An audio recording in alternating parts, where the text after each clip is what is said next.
Yang dimaksud salafus saleh yakni Rasulullah, para sahabat, di dalam beribadah. Al-ma'lamul awwal, rambu-rambu yang pertama. Al-ibadatu bi'ilmin wattiba'in la bijahlin wabtida'in. Ibadah didasari dengan ilmu dan ittiba kepada Nabi, ilmu dan ittiba kepada Nabi, la bijahlin wabtida'in, bukan dengan dasar kejahilan atau hal yang diada-adakan. Allah Subhanahu wa taala di dalam Al-Qur'an, di dalam surah Al-Fatihah, yang surat ini senantiasa kita baca 17 kali minimal sehari semalam kita baca. Allah mengajarkan kita untuk kita berlindung di surat itu. Maka Al-Fatihah itu isinya doa para jemaah. Al-Fatihah itu doa, bahkan Al-Fatihah itu mengajarkan kita bagaimana adab dalam berdoa. Al-Fatihah itu kan 7 ayat dibagi 2 oleh Allah, 3,5 untuk Allah, 3,5 untuk kita. Yang 3,5 untuk Allah ini pujian, sanjungan. Yang 3,5 untuk kitanya doa. Ini artinya apa? Adab doa itu hendaklah dimulai, diawali dengan menyanjung Allah dulu, memuji Allah, baru kita meminta. Jadi alhamdulillahirabbil alamin, arrahmanir rahim, maliki yaumiddin, iyyaka na'budu, ini semuanya sanjungan Allah. Lalu mulai wa iyyaka na'budu wa iyyaka nasta'in. Ihdina as-sirata al-mustaqima. Sirata alladzina an'amta 'alaihim ghairil maghdubi 'alaihim waladdallin. Nah, ini baru untuk kita doa. Di situ kita berlindung kepada Allah dari 2 golongan manusia yang tersesat. Yang satu berilmu namun tidak mau beramal, yang satunya beramal namun tanpa ilmu, kejahilan. Ihdinas siratal mustaqim, tunjukilah ya Allah kami ke jalan yang lurus. Sirat. Jadi sirat itu ada 2 macam jemaah. Pertama, siratu al-hissi fi dunia, fil akhirah. Sirat al-hissi fil akhirah. Wa as-sani sirat al-ma'nawi fi dunia. Yang pertama sirat yang hakiki, yang asli, yang nyata, nampak, yang kita injak. Sirat yang terasa, yang kita injak, yaitu sirat akhirat. Jisru mansub ala matni jahannam. Itu jembatan dibentangkan di atas neraka jahannam. Yamurun nas ala sirat biqadri amalihim. Manusia melintasi sirat sesuai dengan amalnya, kadar amalnya. Ada yang kalamhil basar, ada yang kalbarq, ada yang seperti apa? Seperti kedipan mata, cepat kilat. Ada yang seperti kilat. Ada yang seperti pengendara unta, ada yang seperti angin. Ya. Ada yang berjalan tertatih-tatih namun selamat. Tercabik-cabik karena sirat ada kalalib. Sirat itu ada kalalibnya. Ada besi-besi pengait. Setiap yang lewat dikaitnya. Nah, ada yang selamat namun tercabik-cabik dia. Karena di dunia dia berjalannya di atas sirat ini memang lambat. Nah, sirat dunia adalah sirat, yakni jalannya Allah, jalannya Rasulnya. Wa inna hadha sirati mustaqima fattabi'uhu wa la tattabi'u subul fatafarraqu bikum an sabili. Inilah jalanku yang lurus, kata Allah. Maka ikutilah jalan yang ini dan jangan mengikuti subul. Apa itu subul jemaah? Subul itu menurut Ibnu Abbas dan Mujahid, ya. Dia ahli tafsirnya umat ini. Ibnu Abbas, Mujahid. Antum lihat di kitab tafsir semuanya. Apa makna as-subul dalam ayat? Qala Ibnu Abbas wa Mujahid. Mujahid muridnya Ibnu Abbas.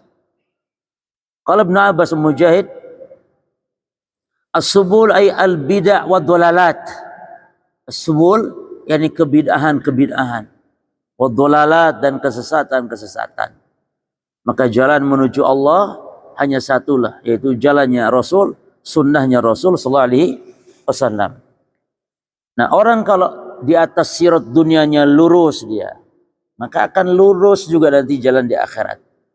Kalau kencang di dunianya dia berjalan menuju kepada perintah-perintah Allah, seruan-seruan Allah, akan cepat juga berjalan di sirat akhirat. Nah, maka kita meminta jalan yang lurus, alladzina an'amta alaihim, jalannya orang-orang yang telah beri nikmat. Siapa jalan ini jemaah? Allah tafsirkan lagi di surah An-Nisa. Inilah ayat ditafsirkan dengan ayat. Siapa jalannya orang yang telah diberi nikmat ini? Kata Allah, wa man yuti'illaha, lagi-lagi taat kepada Allah, war rasul, dan taat kepada Rasul. Fa ulaika ma'al ladzina an'ama Allahu alaihim. Maka mereka itulah yang taat kepada Allah dan Rasul, mereka lah orang-orang yang telah mendapatkan nikmat Allah berikan kepada mereka. Siapa? 4 manusia, 4 golongan. Minan nabiyyin wasiddiqin wasyuhada wassalihin. Para nabi tentu para rasul. Karena kalau para nabi mendapat nikmat, berarti yang lebih mantap dari para nabi lebih pasti lagi. Itu kaidahnya jemaah. Jadi antum jangan, loh kok nabi mana rasul? Loh kalau nabi sudah dapat keutamaan, berarti yang lebih afdol dari nabi pasti dapat. Makanya pendalilan seperti ini contohnya ketika orang yang berperang, berjihad, para syuhada itu tidak difitnah di alam barzakh, di alam kuburnya, gitu ya. Maka berarti orang yang lebih afdol dari para syuhada lebih layak lagi untuk tidak mendapat fitnah kubur. Ya. Di dalam hadis orang yang berperang berjihad yang mati di medan peperangan, para syuhada itu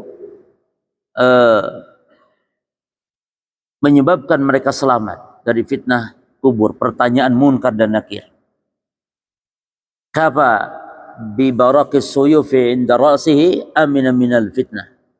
Cukuplah kata Nabi, kilatan pedang yang ada di atas kepala mereka saat berperang berjihad, cukuplah itu yang membuat aman mereka dari fitnah, yani dari fitnah kubur.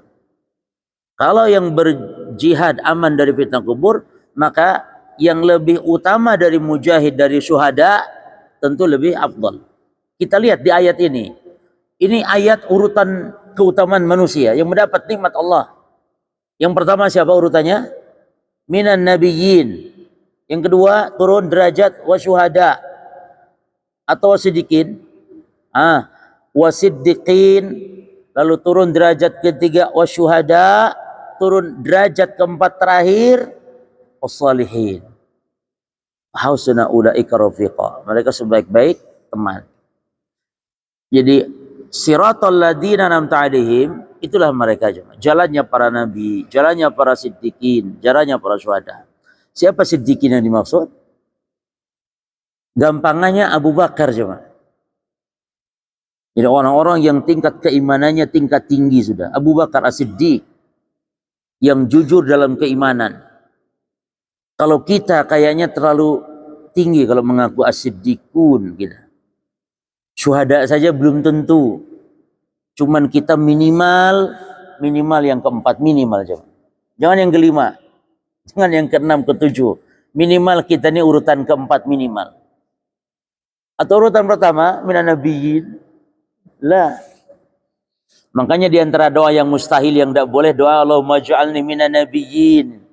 Ya Allah jadikan aku para nabi. Tidak bisa aja, itu doa mustahil, tidak boleh. Doa minta terbang. Itu doa yang berlebihan. Kata Nabi di akhir zaman ada umat kita, umat Islam ini doa berlebihan. Ya'ti 'alan nasi zamanun qaumun ya'taduna fit tuhuri wad du'a. Akan ada suatu masa Di tengah umatku kaum yang berlebihan di dalam bersuci dan berlebihan dalam berdoa. Berlebihan dalam berdoa itu berlebihan dalam meminta suatu hal yang mustahil. Yang kedua, berlebihan dalam cara teriak-teriak dalam doa. Ya. Allah itu maha dekat jemaah. Pernah para sahabat bertanya kepada Nabi, ya Rasulullah, aqaribun rabbuna hatta nunaji am ba'idun hatta nunadi. Ini kaidah jemaah, Masya Allah ya, dalam doa ini. Ya Rasulullah, apakah Allah itu dekat sehingga kita kalau doa cukup berbisik, cukup bermunajat, atau Allah itu jauh sehingga kalau doa kita harus panggil teriak-teriak? Nabi tidak bisa jawab. Nabi tidak bisa jawab. Akhirnya Allah turunkan firman-Nya, wa idza salaka ibadi anni fa inni ba'id am qarib. Qarib. Allah jawab, inni qarib. Ujibu da'watad da'i dada'an falyastajibu li wal yu'minu bi la'alahum yarshudun. Ini ayat cuma diapit oleh ayat puasa. Ayat ini Al-Baqarah ayat berapa ini? 185 ya. Jadi ayat 184-nya dan ayat 186-nya itu ayat puasa Ramadan. Di tengah-tengahnya ayat tentang doa. Ini menunjukkan bahwa syahrul Ramadan syahrul doa. Karena ayat doa diapit oleh puasa. Apabila hambaku bertanya kepada Muhammad tentang aku, Allah tidak mengatakan qul. Biasanya nih kalau ada pertanyaan dari umat kepada Nabi sallallahu alaihi wasallam, biasanya semuanya pasti Allah katakan qul yas'alunaka 'anil mahid, qul yas'alunaka 'anil anfal, qul yas'alunaka 'anil ahillah, qul. Katakan Muhammad, jawab Muhammad. Ketika Allah ditanya tentang doa, jauh atau dekat Allah, Allah tidak ngomong kul. Ini isyarat kalau doa tidak usah pakai perantara makhluk. Langsung kepada Allah. Allah jawab langsung, fa inni qarib ujibu da'watad da'i datan. Aku mengijabah doanya orang-orang yang doa, kata Allah. Maka berimanlah kepadaku, penuhi panggilanku, agar mereka mendapatkan petunjuk. Ya. Jadi doa itu berjamaah, ini Allah setelah menegaskan, aku dekat. Kaedahnya munajat. Ada orang doa, ya Allah, ya Rabbana, ya sambil nyanyi lagi. Na'udzubillah min dzalik, doa sambil nyanyi. Rabbana, ya Rabbana. Itu Rabbana itu minta kita kepada Allah. Ya Rabb, ya Rabb, Rabbana. Ya. Sambil nyanyi, pakai musik, joget pula lagi. Ya Rabbi bil Mustafa balik maqasidana. Doa bukan itu. Ya Rabbi bil Mustafa balik maqasidana. Waghfir lana. Apa lanjutannya itu? Tidak tahu. Waghfir lana.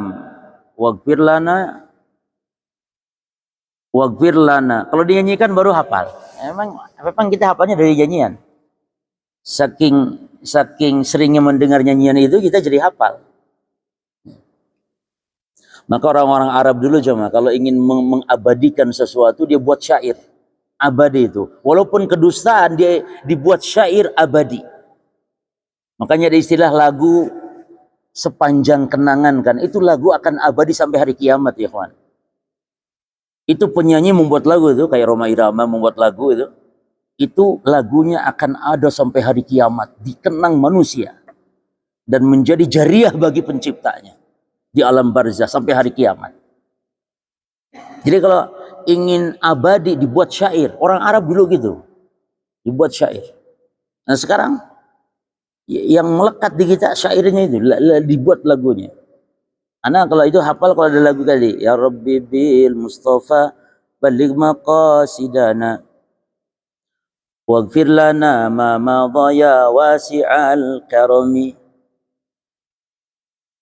Ya Maula, ya udah nggak usah apa, yang penting itulah caranya. Jadi doa dilakukan teriak dengan keras, Jadi kata Allah, aku dekat. Maka doa itu munajat. Munajat. Ya'taduna fit tuhuri wad du'a. Berlebihan dalam bersuci. Bersuci gitu jemaah. Banyak umat Islam ini berlebihan dalam bersuci. Berlebihan dalam hal khususnya menggunakan air. Ada orang yang kumurnya habis satu gayung. Kumur tok habis satu gayung. Rasul satu gayung wudu bahkan bisa mandi beliau. Sallallahu alaihi wasallam. Rasul SAW. Antum lihat kitab sifat wudu Nabi itu. Nabi berapa ukuran air Nabi kalau berwudu. Maka al-iktisad fil ma' fit tuhur hada minas sunnah. Yani menghemat air ketika bersuci, berwudu dan mandi ini bagian dari sunnah. Walaupun antum banyak air. Di Kupang banyak air? Apalagi kalau di Kupang susah air. Hatta walaupun banyak, hatta kita berwudu di sungai yang airnya mengalir deras sekalipun, wudu kita tetap saja wudu. Ciduk saja satu cidukan. Satu cidukan. Walaupun ini sungai mengalir deras, jangan mentang-mentang sungai begini kita wudu. Subhanallah. Kalau bisa ambil gayung, ambil ember. La ya jemaah, al-iktisad fil ma' fi tuhur hada minas sunnah. Sunnah yang mahjur banyak yang ditinggalkan kaum muslimin. Orang ada yang kumur satu gayung habis berkumur tok. Jadi wudu satu ember. Subhanallah. Ya. Baik. Nah, jadi kembali kepada bahasan kita, orang-orang yang mendapatkan nikmat Allah sesuai dalam surah An-Nisa yang Allah sebutkan, yaitu ada 4 golongan. Ya. Lalu berlindung ghairil maghdubi alaihim waladhdallin. Berlindung ada 2 golongan. Ghairil maghdub ay al-yahud, waladhdallin ay an-nasara. Siapa yang nafsirkan ini? Rasul dalam hadis Ashabus Sunan. Dalam hadis Ashabus Sunan, Sunan Abu Dawud, Sunan Tirmidzi, ada hadis di mana Nabi menafsirkan makna al-maghdub dalam surah Al-Fatihah. Kata Nabi, al-maghdub al-yahud waladhdallin ay an-nasara. Apa sifat Yahudi? Berilmu tidak mau amal. Sifat Nasara beramal tanpa ilmu, beramal dengan kejahilan. Ya. Jadi di antara ahli kitab yang ahli bid'ah itu Nasara. Maka umat Islam, walaupun ayat ini untuk Yahudi Nasrani, tapi kaidah tafsir apa ikhwan? Al-ibrah bi'umumi lafzi la bi khususi sabab. Yang menjadi ibrah adalah keumuman lafaz, bukan kekhususan sebab. Walaupun ayat ini untuk Yahudi Nasrani, maka umat Islam yang beramal tanpa ilmu atau yang berilmu namun tidak mau amal, sama dengan 2 golongan manusia ini. Maka di sini ada perkataan Imam Ibnu Taimiyah rahimahullah. Kata beliau, wa qad ulima anna alladhi ya'riful haqqa, dan telah diketahui bahwa orang yang mengetahui kebenaran namun wala yattabi'uhu ghawin yushbihul yahud, mengerti kebenaran namun tidak mengikutinya, maka dia seperti Yahudi. Umat ini, umat Islam. Wa anna alladhi ya'budullah, sebaliknya orang yang beribadah kepada Allah min ghairi ilmin wa syar'in, tanpa ilmu, tanpa syariat, maka huwa dhallun yushbihun nasara, maka dia sesat seperti orang-orang Nasara. Ya. Baik. Kama kana yaqul man yaqul minas salaf, sebagaimana dikatakan orang yang mengatakan dari para salaf, man fasada minal ulama fafihi syubahun minal yahud. Siapa yang rusak dari ulamanya umat Islam, ulamanya rusak, nggak mau beramal, maka dia seperti Yahudi. Sebaliknya, wa man fasada minal ubbad, di situ tertulis ibad, salah ya, yang betul minal ubbad.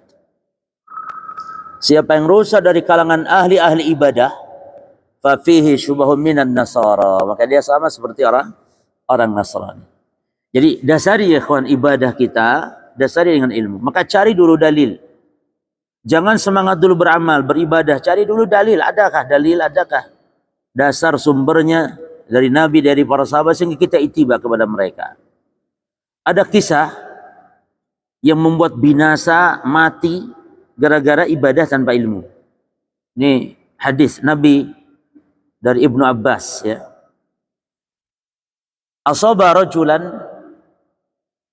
jurhun fi ahdi Rasulillah sallallahu alaihi wasallam. Ada seseorang yang terluka, dalam riwayat lain disebutkan kepalanya terluka kena batu tengah perjalanan. Kemudian diperban kepalanya itu, ya. Kemudian summahtalama, lalu dia ihtilam, junub. Ihtilam ini junub karena sebab mimpi, ya. Jadi junub itu ada dua, bisa jadi karena mimpi, bisa jadi karena jima dengan keluarganya, istri. Dan Rasul Muhammad tidak pernah Rasul junub kecuali hanya dari istrinya saja. Karena kalau junub dengan sebab mimpi ini para nabi terjaga. Kalau antum kita nggak masalah. Apa nikmat apa azab itu, ikhwan? Musibah apa nikmat kalau kita mimpi basah? Hah? Mimpi basah itu minas syaitan. Itu dari setan itu, jemaah. Ya. Maka para nabi terjaga dari gangguan syaitan. Taib, dia mimpi basah. Fa umira biliktisal. Lalu dia bertanya, boleh enggak nih saya tayamum atau boleh enggak saya. Kata sahabat-sahabatnya tuh berfatwa. Kata sahabatnya, kamu junub, nggak boleh, harus mandi. Maka fagtasala, mandi akhirnya, diguyur, lukanya diguyur. Coba bayangkan ya, berfatwa tanpa ilmu, diguyur kepalanya, famat, lalu mati dia. Mati seketika. Fabalagha dzalika Rasulullah SAW. Sampailah dia berita ini kepada Rasul SAW bahwa si fulan terluka, lalu minta fatwa ke teman-temannya, lalu teman-temannya mengatakan wajib mandi karena dia junub, hadas besar. Lalu dia mandi dan meninggal ya Rasul. Maka Rasul murka, Rasul marah besar. Rasul marah besar. Maka kata Nabi, qatalahumullah. Itu yang telah berbuat itu semoga Allah binasakan. Subhanallah. Nabi itu kapan waktunya lembut? Kapan Nabi itu tegas ya, Ma? Kapan Nabi tahdir dia, tidak sungkan. Demikian Rasul sallallahu alaihi wasallam menempatkan, dan ini adil. Jangan lembut terus ya, Ma. Jangan kasar terus juga. Kapan waktunya lembut, kapan saatnya tegas. Ya. Maka kata Nabi, alam yakun syifa'ul ayyi as-su'al. Bukankah kata Nabi, obat dari kebodohan itu adalah as-su'al, bertanya. Jadi tanya kepada ahli ilmu. Obat dari kejahilan adalah as-su'al. Ini hadis jelas para jemaah. Hadis ini jelas. Kata beliau, hadal hadis fihi dalalatun anna 'alal muslim alla ya'budallah illa bi'ilmin. Hadis ini jelas bahwa bagi setiap muslim beribadah hendaklah dasari dengan ilmu. Taib, ini satu ya. Jadi demikian rambu-rambu ibadah para salaf.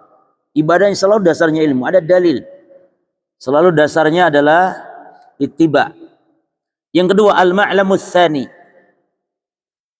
Al-ibadatu takunu bi ada'il faraid. Ibadah itu yang lebih diprioritaskan adalah yang wajib dulu. Yang wajib dulu. Banyak kesalahan kita nih, semangat memperindah, memperbagus ibadah sunnah jemaah. Yang wajib terkadang nih, ini diantara musibah ya. Ada orang yang tidak bangun sholat subuh, bangun jam 8 karena semalam habis tahajud kelamaan.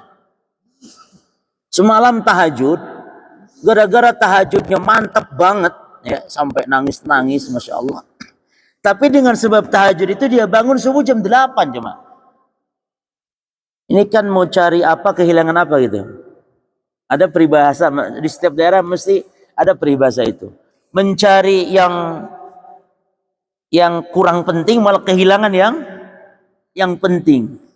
Nih kalau orang-orang Jawa ada itu peribahasanya.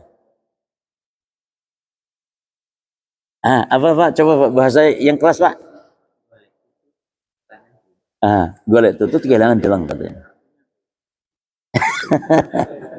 Dia cari sesuatu yang tidak berharga gitu loh, tapi kehilangan yang lebih penting. Dia utamakan tahajud, dia perbaiki tahajud. Karena setiap sholat tahajud mantap khusyuk, tapi ketika sholat duhur, sholat asar tidak pernah khusyuk. Baru itu sholat wajib yang harus kita lebih dahulukan. Jadi dasar ya ikhwan, Mu'allif mengatakan di sini, al ibadah takun biada'il faraid. Wa hadha huwal asl. Ibadah itu faraid dulu. Ini yang pokok dulu. Ba'dun nasi idza arada ayata'abbad. Sebagian orang kalau dia mau beribadah itu qama yuhsin min ada'in nawafil. Mereka mempersibuk diri, memperbagus yang sunnah-sunnah dulu, yang tidak wajib dulu. Wa yatrukul faraid wa la yuhsinu ada'al faraid. Dia tinggalkan yang wajib. Bahkan dia tidak memperbagusnya. Ya. Jadi kalau ditanya jemaah, salat apa yang paling mantap? Apakah tahajud atau salat zuhur? Jawabannya apa? Salat zuhur lah. Karena salat zuhur salat wajib. Ya. Salat zuhur salat wajib. Mana yang afdal berdoa di waktu salat wajib apa di waktu salat sunnah? Salat wajib. Aqrabu ma yakunul 'abdu min rabbih wa huwa sajid. Sedekat-dekat hamba adalah ketika hamba sedang sujud, maka perbanyak doa. Mana yang afdal doa sujud nih? Di salat wajib, di salat sunnah? Afdal di salat wajib. Baru kemudian di salat sunnah. Ada 3 catatan ikhwan. Kalau kita sujud doa ada 3 catatan. 1, tidak boleh mengkhususkan sujud akhir saja. Kali ini bagian dari bid'ah. Meyakini afdal di sujud akhir ini bid'ah. Dari sisi mana bid'ahnya? Kan doa di perintah Nabi, hadisnya ada. Iya, hadisnya ada, tapi mengkhususkan enggak ada hadisnya. Mengkhususkan sujud akhir saja tidak ada hadisnya. Maka termasuk jatuh kepada bid'ah. Bid'ah idhofiyah. Doanya ada, dasarnya hadis, doa. Tapi mengkhususkan waktu ini bid'ah idhofiyah. Tak boleh. Ada imam itu kalau sujud akhir itu lama sampai itu makmum yang gemuk-gemuk itu sudah kayak mau pingsan rasanya. Lama sekali. Imam itu jemaah kalau sholat bersama kaum muslimin, Nabi memerintahkan untuk meringankan sholat. Li'anna fihimud dha'if wal kabir, ada orang lemah, wal kabir wal marid, ada orang sakit. Tapi tetap bacaan tetap sesuai dengan kaedahnya. Kalau subuh 60 100 ayat itu pendek jemaah. Jadi pendeknya sesuai syariat maksudnya.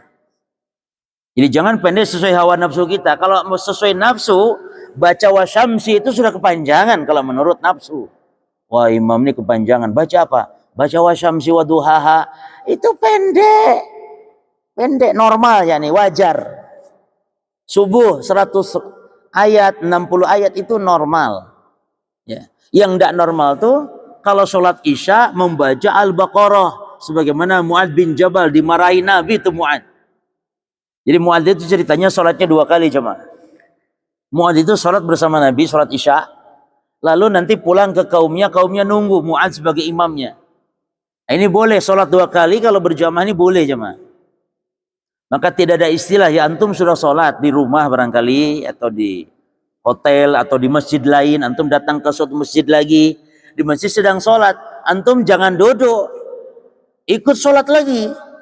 Pernah Nabi tegur itu ada sahabat yang duduk dia pojokan masjid selesai sholat. Kenapa tidak sholat? Kata sahabat, kami sudah sholat ya Rasul di tempat kami. Kata Nabi, nggak boleh gitu. Sholat lagi sebagai sholat sunnah tambahan bagimu. Sholat lagi.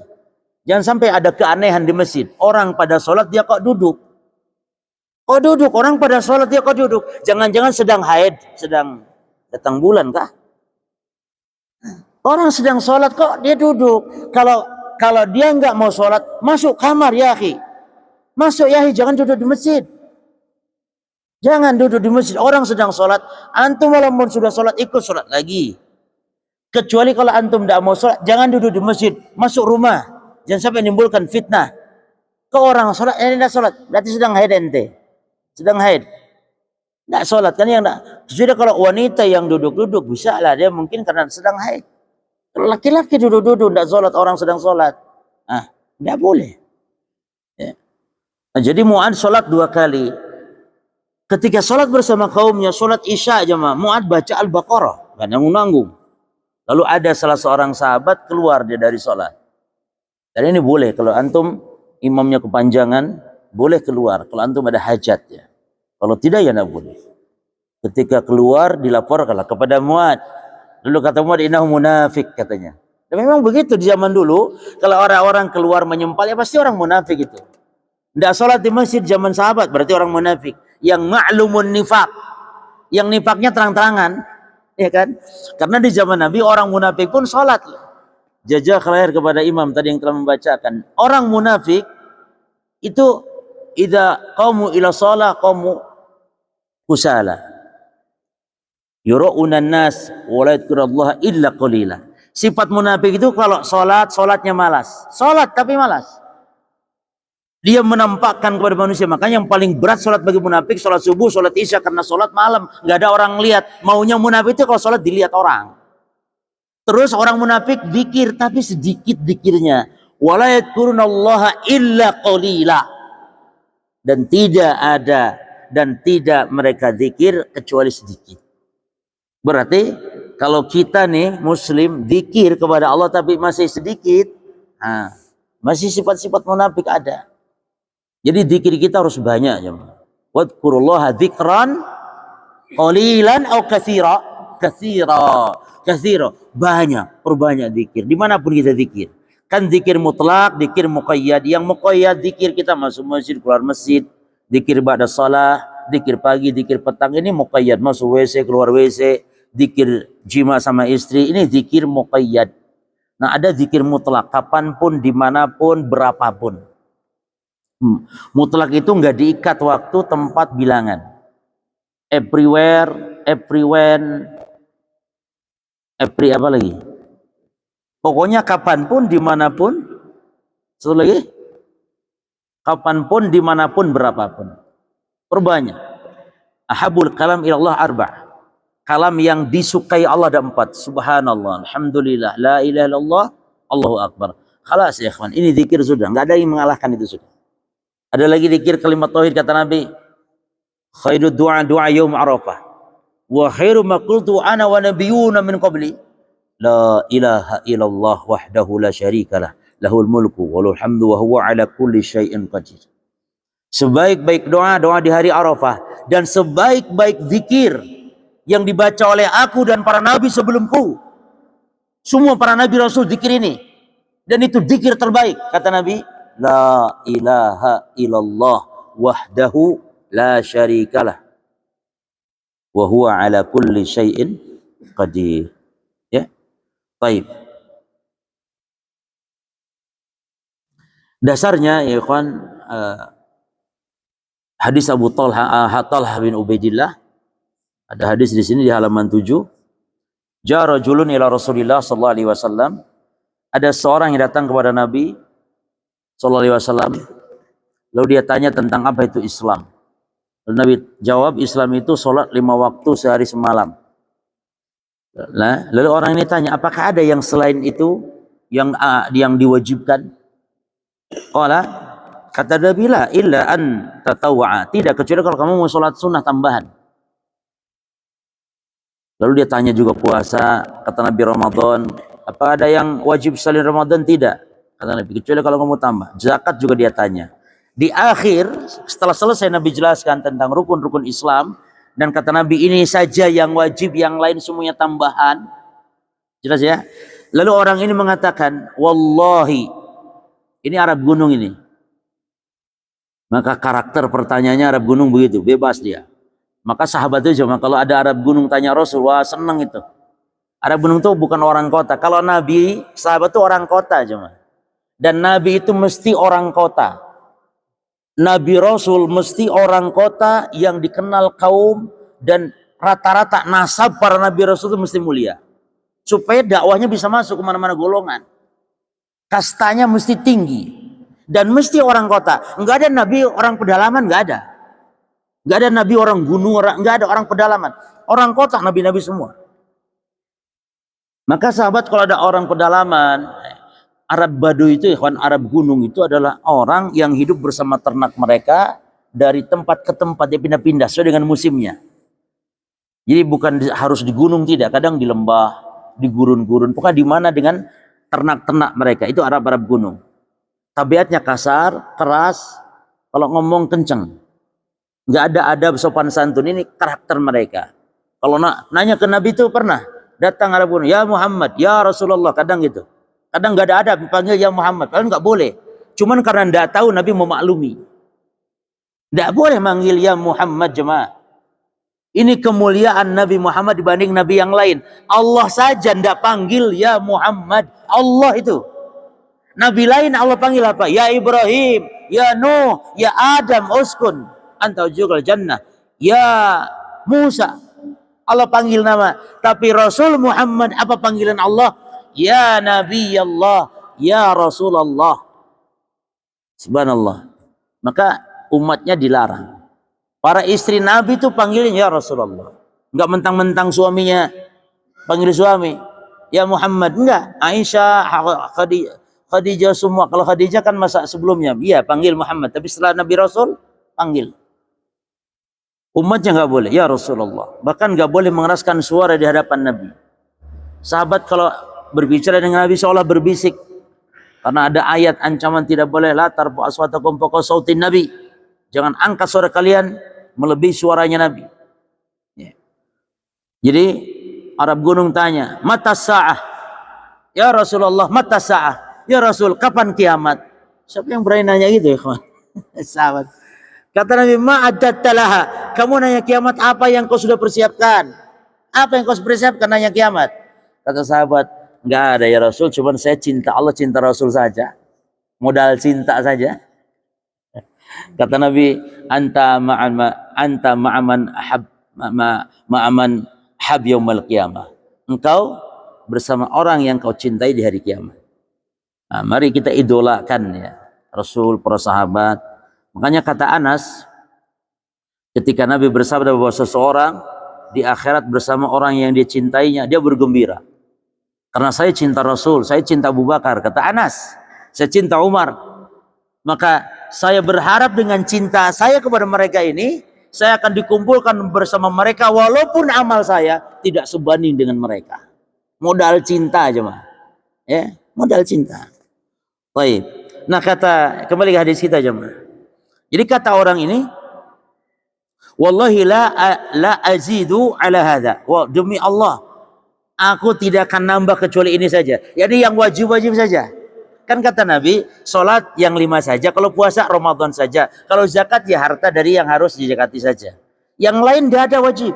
Maka kata Arab gunung nih, demi Allah saya tidak akan nambah, tidak akan mengurangi. Pokoknya kalau sholat saya cuma sholat 5 waktu saja. Kalau puasa saya cuma Ramadan, saya nggak mau puasa-puasa lain. Pokoknya cuma itu saja. Maka apa kata Nabi SAW? Aflah in sodaq. Aflah in sodaq. Orang ini akan bahagia dunia akhirat kalau dia benar apa yang dikatakan. Cuma yang wajib-wajib tak dia melakukan amal. Bagaimana pula dengan yang sunnah-sunnah dikerjakan jemaah. Ini menunjukkan apa jemaah sekalian? Bahwa yang asal dalam ibadah kita adalah yang wajib. Lah dulu perbaiki. Jangan sibuk ibadah-ibadah sunnah yang tidak wajib. Diperbagus, diperindah, diperkhusyuk, disempurnakan. Yang wajib asal-asalan. Contoh yang wajib asal-asalan gimana jemaah? Dia kalau sholat wajib, kadang di masjid, kadang tidak. Kalaupun ke masjid, dia selalu masbuk. Gara-gara Facebook. Masbuk tiap hari. Kadang dapat imam 1 rakaat, kadang dapat 2 rakaat. Kadang dapat imam 3 rakaat. Kadang dapat imam menjelang salam. Kadang-kadang imam sudah selesai baru datang ke masjid. Dia masbuk, sholat. Nah, itu yang maksud, perbaikilah sholat wajib kita. Ya. Jangan sibuk sholat sunnah. Tapi yang ketiga, al-ma'lamul tsalits, ijtinabu ma yushgilu wa ma yulhi asna al-ibadah. Para salaf kita itu, Rasul, para sahabat itu kalau ibadah apa? Menjauhkan diri dari hal-hal yang menyibukkan, mengganggu saat sedang ibadah. Menjauhkan diri. Ini ada kisah yang sangat ajib jemaah. Rasul dikasih hadiah oleh Abu Jaham. Jadi mereka, dan mata pencarian Rasul ya jemaah, kalau sebelum beliau menjadi Nabi Rasul, apa mata pencarian beliau? Yang pasti setiap Nabi pasti gembala kambing. Mesti, semua Nabi. Karena dalam rangka untuk belajar memimpin dan belajar kesabaran. Setiap Nabi Rasul pasti gembala kambingnya. Makanya kambing itu binatang yang berkah. Semua Nabi Rasul pasti kenal kambing. Semua Nabi Rasul. Berarti kambing ada di mana-mana di dunia ini. Ya, sampai sekarang. Berkah. Makanya antum kalau usaha kambing, ya, berkah lah. Antum melihara kambing, insya Allah berkah. Sampai-sampai saking berkahnya kambing, kita boleh sholat di kandang kambing. Tai kambing ada di situ tidak masalah. Karena tai kambing itu tidak najis ya. Jadi kotoran hewan, kalau hewannya yang halal dimakan, kotorannya suci. Walaupun mungkin kotor, namanya kotoran. Tapi kita boleh sholat di situ. Di kandang kambing, di tempat. Antum jangan bayangkan kandang kambing yang bau kayak gitu, bukan. Maksudnya kambing di situ, kemudian kita juga sholat di situ, tidak masalah. Kambing mungkin berkeliaran di jaga ada kayak kebun kambing lah gitu deh cuma. Bukan kandang kambing masuk satu ruang 1 meter itu masuk, ngapain sholat lagi di situ? Baik. Nah jadi habis dong jemaah. Baik, kita tambah sedikit ya. Abu Jaham, Nabi menggembala kambing, ketika mulai bujang, mulai usia dewasa, Nabi berdagang. Setelah jadi Nabi Rasul, apa mata pencarian Nabi? Dari mana Nabi dapat makan? Membiayai keluarganya. Al-jawab, dari hadiah para sahabat, hadiah dari orang-orang kafir, dan dari gonimah-gonimah. Nabi nggak lagi bekerja karena Nabi disibukkan dengan dakwah. Ya, maka kadang sampai kurang-kurang. Meninggalnya saya, Nabi punya utang 60 sok gandum kepada orang Yahudi. Kurang. Nah ini utang. Nabi itu kan berlindung dari utang ya, dan Nabi melarang utang. Maksudnya utang-utang yang nggak ada hajat cuma. Tidak boleh utang kalau nggak ada hajat. Hutang hanya untuk sekedar ganti HP model baru. Na'udzubillah. Sampai pakai renten lagi. Kenapa kau utang? Iya ada HP baru, beta pengen. Kenapa harus utang? Nabi itu utang untuk makan, memang nggak ada untuk dimakan. Ya Rasul SAW. Jadi demikianlah Nabi. Dikasih hadiah sama sahabat namanya Abu Jaham. Kain namanya khamisah. Khamisah itu kain lembut, kain mahal. Tapi laha a'lam. Tapi dia bercorak jemaah. Garis-garis gitu corak, warna-warni. Ada kuning, hijau kayak gitu, warna-warni. Tapi lembut, mahal. Khamisah. Maka Nabi mengatakan Abdul Khamisah. Budaknya Khamisah. Artinya orang yang disibukkan dengan kain, dengan mode, dengan pakaian. Sehingga menjadi budaknya pakaian ini, kata Nabi. Karena kain mahal, khamisah. Lalu dipakai sholat oleh Nabi. Fanadhara ila a'lamiha nadrah. Lalu Nabi melihat saat sholat itu kepada garis-garisnya tersebut. Maka falaman sarafa, Nabi ketika selesai sholat, apa kata Nabi?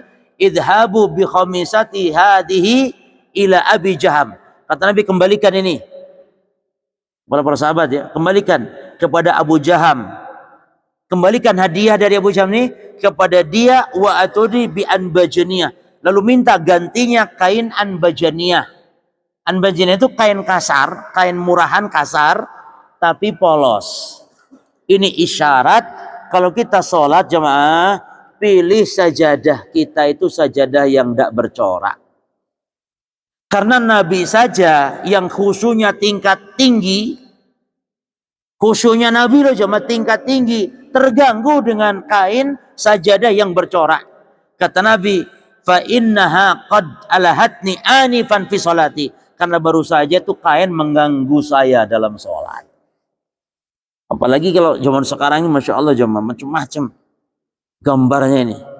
Gambar masjid, gambar apa. Bahkan para ulama kita berfatwa ya, kalau gambarnya gambar Ka'bah, itu nggak bolehnya juga nanti akan diinjak-injak kan begitu.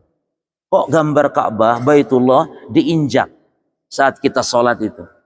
Kalaupun gambar, ya jangan gambar Ka'bah. Corak-corak semisal. Ada yang gambar kayak gambar hewan, jemaah. Bahkan yang ngenes dulu saya masih kecil tuh beredar sajadah orang-orang Nasrani, jemaah. Ada gambar Yesus sedang makan hidangan Nabi Isa itu dibuat sajadah. Ya. Atau gambar yakni manusia misalnya. Jangan. Cuman sekarang ini memang hatta kita di Saudi nyari-nyari sajadah polos sudah susah. Di Saudi itu, di Mekah, di Madinah kita nyari. Karena yang buat orang Cina, jemaah. Yang buat orang Cina. Jadi kita ini diatur sama mereka. Hatta sajadah kita diatur sama Cina. Semua ya kan made in China itu yang sajadah sholat itu. Semuanya bercorak. Nah, jadi Nabi SAW sangat menjaga para ikhwan. Maka masjid ya, yang di depannya ada hiasan-hiasan itu mengganggu kaum muslimin. Perpustakaan ditaruh di depan masjid nggak boleh, jemaah. Perpustakaan, kitab-kitab, buku bacaan, atau apalagi namanya Asmaul Husna. Orang sedang sholat bisa mengukir. Ini apa bacanya ya? Allah. Ayat kursi dia. Terganggu akhirnya, jemaah. Jadi baca Ar-Rahmanur Rahim Al-Hayyul Quddus Salamul Mu'min. Dibaca. Ya. Maka polos, masjid itu polos, depan itu polos. Kaum muslimin jangan diganggu sholat. Sajadah kalau bisa ini bagus, sajadahnya bagus, masya Allah. Polos. Ada yang kembang banyak mengganggu. Baik. Ini ada kisah sahabat sampai kebunnya diwakafkan gara-gara sholat di kebunnya lalu ganggu. Masya Allah. Lagian salah sendiri sholat di kebun. Sehingga ketika sholat di kebun kurmanya dia terganggu, ada binatang, ada burung itu yang dia ikuti dia. Sampai lupa berapa rakaat dia sholat. Akhirnya dia putuskan datang kepada Rasulullah. Ya. Dalam riwayat di zaman Utsman juga. Jadi ada 2 kisah. Ya. Demikian kisahnya, jemaah. Atau perlu dibaca atau cukup? Nggak usah ya. Pokoknya kayak gitu kisahnya. Ada sahabat yang sholat di kebun kurmanya lalu terganggu dia kehusuannya sampai dia lupa berapa rakaat sholat. Akhirnya dia marah lalu datang kepada Rasul. Ya Rasul, sudah kebun ini sedekah di jalan Allah.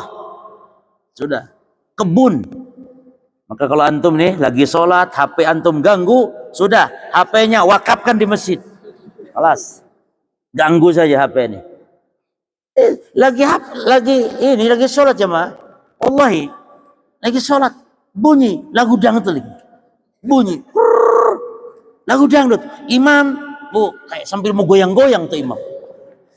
Dia juga berprinsip nggak mau tuh ambil HP, matikan HP, nggak mau. Kenapa? 3 kali gelak batal sholat.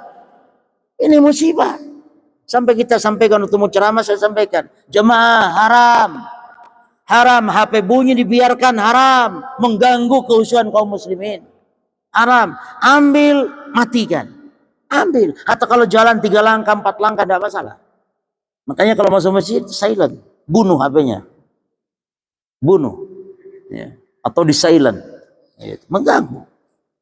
Lagian ringtone-nya tuh dangdut, goyang dompet. Kenapa? Ada lagi yang ingin so islami, ringtone-nya azan. Ini juga musibah, ringtone azan. Ayat-ayat Allah lagi. Kalam Allah untuk menjadikan HP, ringtone HP itu kan alat memanggil, jemaah. Dan mudaratnya ketika bunyi Allahu Akbar, Allahu Akbar, subhanallah, dimatikan kan? Nggak mungkin kan antum tunggu azan sampai selesai. Antum matikan. Allah berfirman, kalamullah Al-Quran. Masyari Rashid barangkali atau siapa qori. Jangan ya ikhwan. Ringtone hanya sekedar antum supaya kedengaran. Cukup. Selesai. Cukup. Memang itu ringtone itu memang melambangkan kepribadian seseorang. Kalau dia orang besar ringtone-nya itu. Kalau ringtone-nya ini rendahan ini. Taib ya kawan. Mungkin Tapi kita lewati sudah. Yang ke ma'alamur Rabb, yang keempat. Ahabbul amal adwamuhu wa in qalla. Ini prinsip. Amalan yang dicintai Allah jamaah, amalan yang dawam, continue walaupun sedikit. Itu prinsip. Jangan antum beramal banyak tapi nanti 1 bulan tidak beramal lagi. Ya, baca Quran tiap hari. Walaupun 1 lembar per hari. Syukur-syukur 1 juz karena memang ada perintah. Yani iqra'ul Quran fi syahr. Kata Abdullah bin Amr bin Anas, ini ajidu kuatan ya Rasul. Saya masih kuat ya Rasul, kurang dari itu. Iqra' fi 20. Baca 20 hari khatam. Lalu masih kuat, baca 1 pekan khatam. Jadi menghatamkan Quran ada target, jemaah. Dan ini menuntut kita untuk membaca Quran tiap hari. Tidak ada lah penuntut ilmu yang tidak baca Quran. Tiap hari antum baca Quran. Tiap hari, tiap hari. Maka amalan ini Allah bukan banyaknya, dawamnya. Wa in qalla. Walaupun sedikit. Maka kata Nabi, ahabul a'mali ilallah ma'adwamu ala ashabiha wa in qalla. Allah suka kepada hamba kalau tahajud tiap malam. Walaupun cuma 3 rakaat tiap malam. 1 rakaat witir. Witir 1 rakaat cukup ya kawan. Cukup witir 1 rakaat. Lalu 2 rakaat salat malam. Ini kalau tiap hari Allah lebih cinta. Daripada Masya Allah 21 rakaat, 11 rakaat. Ini lagi semangat ini. Namun 2 bulan masih belum juga. 3 bulan masih belum. Lama-lama nunggu Ramadan nanti tahajudnya coba. Allah tidak suka seperti itu. Ya. Maka targetkan. Sehingga setan itu masuk dari pintu ini. Setan masuk. Oh, kamu masih syabab pemuda. Masa cuman. Ayo tambah. Tambah. Semangat. Pas datang malesnya. Setan ngomong apa? Ya sudahlah. Nanti saja lagi. Istirahat dulu. Nggak usah dulu sekarang. Berhentilah dia ibadah. Nanti baru ada orang yang baca Quran jemaah. Ramadan selesai, Quran ditutup, belum baca lagi sampai datang Ramadan tahun depan. Quran ditutup sampai akhirnya Qurannya sampai mungkin berdebu, tidak pernah dibuka-buka. Dan ingat ikhwan antum jangan banyak-banyak beli mushaf. Imam bin Mujawzi mengatakan, termasuk mahjur bil Quran, kalau dia punya mushaf nggak pernah dibuka, walaupun dia baca Quran, namun tanpa pakai mushaf.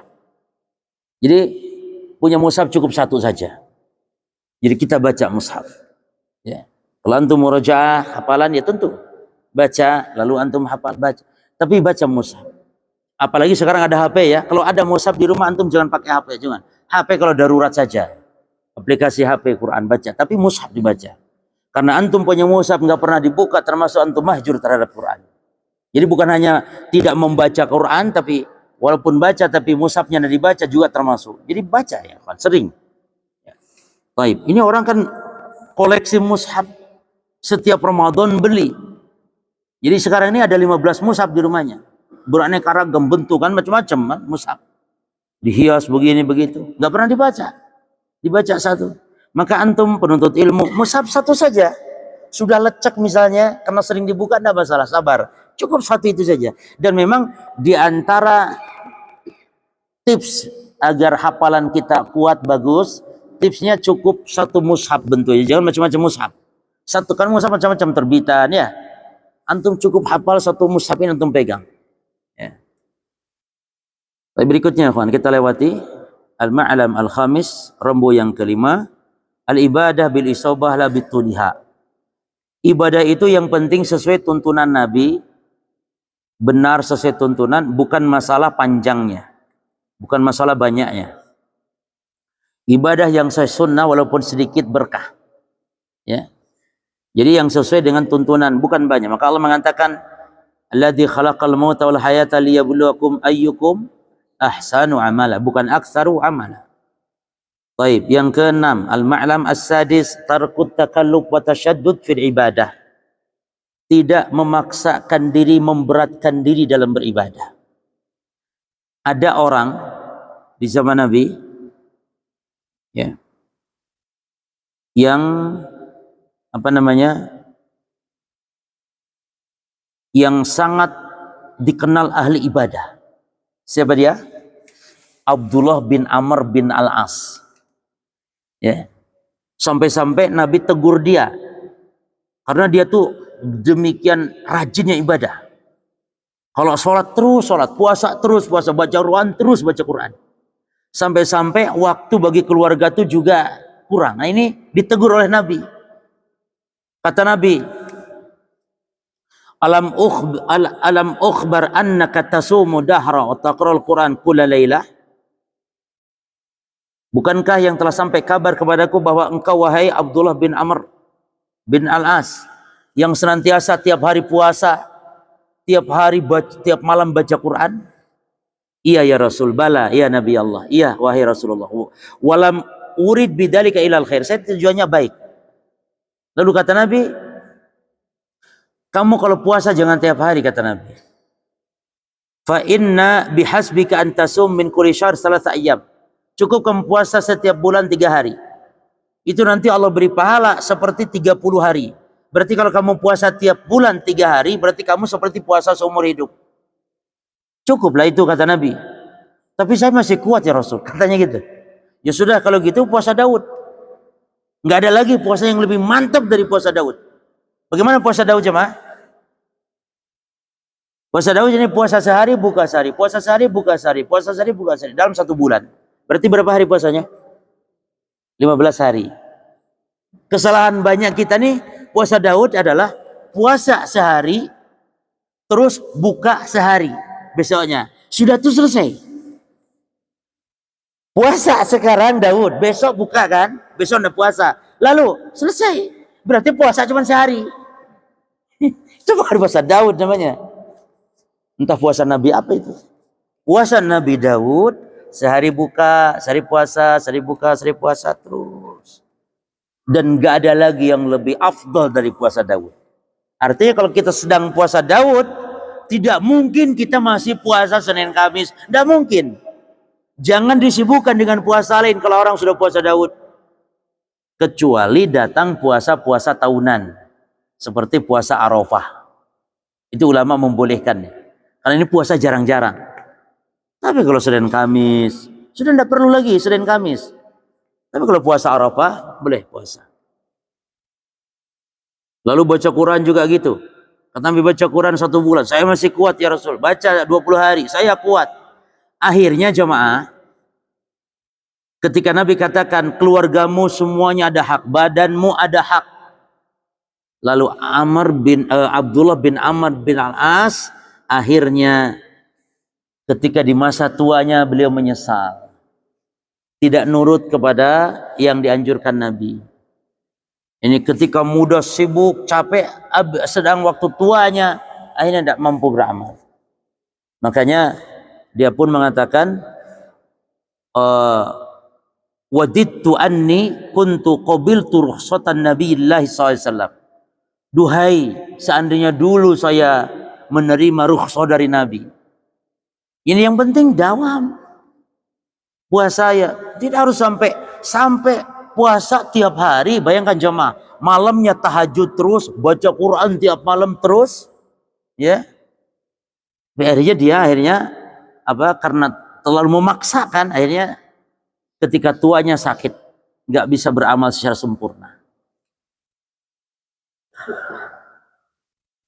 Cukuplah jemaah ya. Lumayan dapat berapa itu? Ya udah lumayan.